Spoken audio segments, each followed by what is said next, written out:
Práve prechádzame okolo chirurgickej sály, kde prebieha operácia v dutine brušnej. Táto sála je štandardne vybavená pre chirurgické operácie, má moderné harmonické skalpele. Sú to najmodernejšie prístroje a dovolím si tvrdiť, že aj najlepšie.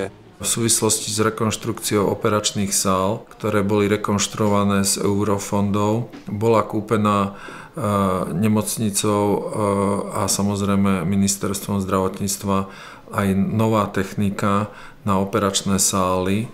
Takže dá sa povedať, že väčšina chirurgických oborov je ideálne vybavená preto, aby sa tu mohla robiť špičková operatíva. Naše pracovisko je teraz jediné na Slovensku, ktoré úspešne transplantuje pečene.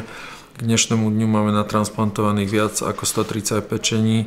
Bol som na stáži v Izraeli, v Tel Avive, v špičkovej nemocnici, ale čo sa týka vybavenia operačných sál, bolo takmer identické.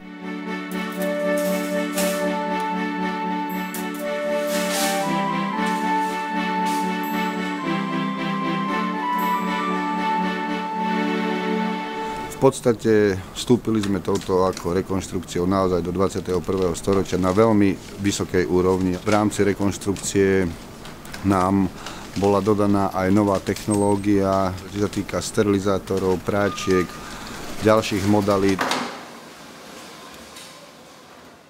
Pre pacienta má obrovský význam to, že sa môže 100% spoľahnúť, že bude ošetrený sterilným materiálom, že sa mu na ranu priloží sterilný obväz, že keď niečo treba odstrihnúť, dostane sterilné nožnice. Keď prídete do rozbitých priestorov, kde je plieseň na stenách a kachličky vypadávané, tma, niekde svetlo bliká, tak určite si pomyslíte, že bože môj, kde som sa to dostala. Ale keď prídete do takýchto priestorov, ako máme my dneska, zrekonštruované, tak v podstate ste spokojnejší.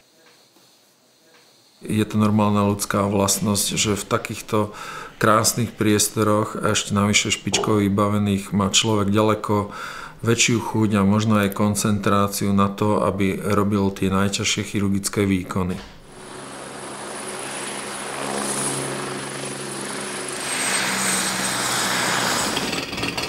Srdce urgentu je tá recepcia, kde pacient príde a už tam je to prvé triedenie, že či má ísť na interné, na očné, na neurológiu, na chirurgiu alebo kdekoľvek. Proste pacient príde jednoducho na urgentný príjem, nemusí vyhľadávať rôzne budovy, rôzne priestory, je to všetko pod jednou strechou.